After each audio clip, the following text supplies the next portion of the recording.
जय माता दी मित्रों, कैसे हो आप सब। आशा करते हैं आप सब अच्छे होंगे, खुश होंगे। मित्रों, आज का हमारा विषय है इस मंत्र का बस 3 दिन जाप कर लो, पूरी दुनिया तुम्हें जानने लगेगी जब मिलेंगी आपको ये 2 शक्तियाँ। जी हाँ मित्रों, जो मैं इस वीडियो में मंत्र बताने वाली हूँ, अगर आप इस मंत्र का 3 दिन तक जो है जाप करोगे तो आपको ये 2 शक्तियाँ प्राप्त हो जाएगी और आपको जो है पूरी दुनिया जानने लगेगी। आप जग कल्याण के लिए चुने जाओगे तो आपको जो है ये 2 शक्तियाँ मिल जाएगी। तो चलिए मित्रों, मैं आपको जो है बताती हूँ कि आपको कौन सी 2 शक्तियाँ मिलने वाली हैं इस मंत्र के जाप करने से।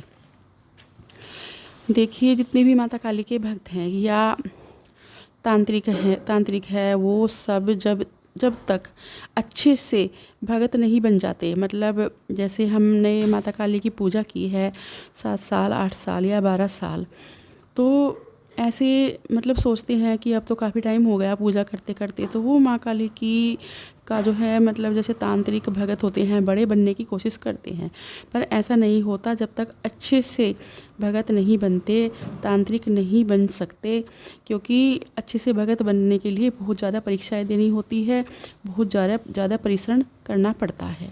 माँ काली को परीक्षाएं भी देनी पड़ती है, तो तभी जाकर आप एक अच्छे भगत बनते हैं, अच्छे तांत्रिक बन सकते हैं। जब तक आप नहीं बन सकते, जब तक आपके अंदर जो आपको मतलब ये 2 शक्तियाँ प्राप्त नहीं होती और ना ही आप जग कल्याण कर सकते हो। तो इस मंत्र को जपने से आपको, जब लगातार आप इस मंत्र को जपोगे 3 दिन तक, तो आपको ये 2 शक्तियाँ प्राप्त हो जाएंगी। तो पहली शक्ति तो मैं आपको बता रही हूँ। पहली शक्ति है माता काली की और दूसरी शक्ति है माता कामाख्या की।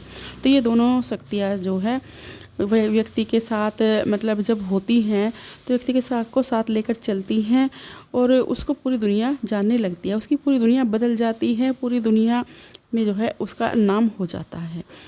तो आपको जो है इस तरह से ये मंत्र जो है जाप करना होगा, जैसे मैं आज आपको बताऊंगी। तो ऐसा ही नहीं है कि कोई मंत्र आप ऐसे ही जपने बैठ जाओगे, चलते फिरते जपने बैठ जाओगे, ऐसा नहीं होगा।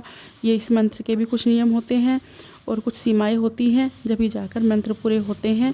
और ध्यान भी होता है, मन भी होता है, क्योंकि कोई भी कार्य बड़ा करने के लिए बहुत ज़्यादा पहले परेशानियों से गुजरना पड़ता है, तभी जाकर हमें जो है मंजिल मिलती है, वरना नहीं मिलती।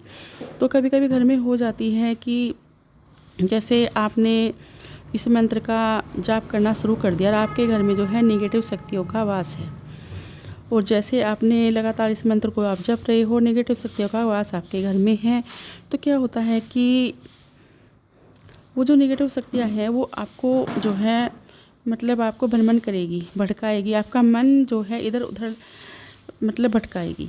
तो जैसे आपके आसपास, जैसे मंत्र आप जाप कर रहे हो, आपके आसपास दिखाई देगी, इधर दिखाई देगी, साइड में, इस साइड में दिखाई देगी, आपको ऐसा लगने लगेगा कुछ काट रहा है। आप मंत्र में बैठ नहीं पाओगे, कभी इधर को खुजाओगे, कभी इधर को खुजाओगे, ऐसा लगेगा जैसे चींटी चल रही है।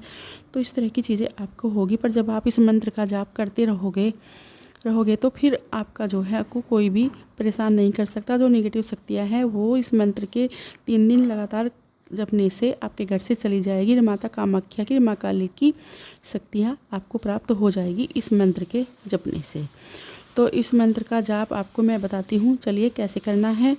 अगर जो है इस मंत्र को 3 दिन तक जपना होगा, और जब आप इस मंत्र को का जाप करोगे तो आपको जो है सरसों के तेल का दिया जलाना होगा। पहले आपको हाथ पैर मुंह धोने होंगे, नहीं कि ऐसे जलाकर बैठ जाओ।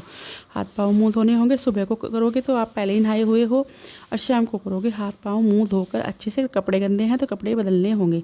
सरसों के तेल का दिया जलाना होगा, वो भी लंबी बाती का जलाना होगा। तो दिया आप जो है मिट्टी का जला सकते हो, अगर आपके पास अलग से पीतल का दिया है। एक तो पूजा में जलाते हैं घी का दीपक, एक सरसों के तेल का अलग से ही जलाना पड़ता है। तो अपने घर की चौखट पर एक दिया आपको जलाना है। जिस टाइम आप मंत्र जाप करोगे, एक दिया आपको जो है अपने घर के मंदिर पर जलाना है। साफ़ सुथरा आसन आपको जो है बिछाना है, धरती पर ही आपको बैठना है। इस मंत्र का जाप करोगे तो आपको जो है शाम के समय करना है ये मंत्र। अगर आपको टाइम ना मिले शाम के समय, कोई कारोबार आपका है, आप लेट आते हो, तो आप सुबह के समय भी कर सकते हो। लेकिन आपको जो है शाम को ही ज़्यादा मतलब इसका जो है इसका फल मिलेगा। तो ये जब आप इस मंत्र को 3 दिन तक लगातार करोगे तो फिर आपको जो है इस मंत्र का फ़ायदा खुद पे खुद दिखना शुरू हो जाएगा, पहली बार से ही दिखना शुरू हो जाएगा। फिर जब आपको ये दोनों शक्तियाँ प्राप्त हो जाएगी तो आपको जन कल्याण के लिए चुना जाएगा। और शाम को ही आपको जो है ये सरसों के तेल का दिया चौखट पर जलाना है। शाम को ही ये सरसों के तेल का दिया अपने घर के मंदिर में जलाना है, वहीं पर बैठना है आसन बिछाकर। आसन जो है कंबल का होना चाहिए, काला नहीं होना चाहिए, आसन लाल होना चाहिए। दूसरी बात मैं आपको बता देती हूँ कि कभी भी अगर आपके घर के मंदिर में जो माँ की प्रतिमा रखी हुई है, मूर्ति रखी हुई है, वो काली नहीं होनी चाहिए, क्योंकि काला रूप माँ का उग्र रूप होता है। तो उग्र रूप की जो है हमें बिल्कुल भी पूजा नहीं करनी चाहिए। दूसरी बात ना उस दिन आपको काले कपड़े पहनने चाहिए। काले कपड़ों से भी जो है उग्रता आती है, आपके अंदर क्रोध आएगा। और काली चीज़ों का भी हमें इस्तेमाल नहीं करना चाहिए। जो माता काली के भक्त हैं उनके लिए ये बात है। काली चीज़ों का मतलब हमें खाने में या ख़रीदने में ज़्यादा मतलब सेवन नहीं करना चाहिए, ना पहनने में करना चाहिए। काली चूड़ी, काली बिंदी ये मतलब औरतों के लिए है, आदमियों के लिए है। जैसे भाई काले जूते, काले कपड़े, काला साफा, इस तरह की चीज़ों से बचना चाहिए। माँ काली के काले रूप की पूजा बिल्कुल भी नहीं करनी चाहिए, नहीं तो आप में उग्रता आएगी। माँ का ये उग्र रूप होता है। आपको माँ की सौम्य रूप की ही पूजा करनी चाहिए। और सौम्य रूप के ही सामने आपको ये दीपक जलाना है और वहाँ पर ये 3 दिन तक लगातार मंत्र का जाप करना है। फिर आपको खुद पे खुद ये दोनों शक्तियाँ प्राप्त हो जाएंगी। और जब ये दोनों शक्तियाँ प्राप्त हो जाएगी, माँ आपको जग कल्याण के लिए चुनेगी और आपके सारी दुनिया जानने लगेगी। आपके सारे बिगड़े काम बनने लगेंगे, आपका कोई भी नुकसान नहीं कर सकता। जो भी नेगेटिव शक्तियों का वास आपके घर में है, सब जो है वहाँ से बाहर चला जाएगा। तो मित्रों, ये कुछ जानकारी थी जो मैंने आपको दी है। अब मैं आपसे विदा लेती हूँ और मिलती हूँ एक नई जानकारी के साथ। आशा करती हूँ आपको मेरी वीडियो पसंद आई होगी। जय माँ काली, जय माँ दुर्गे।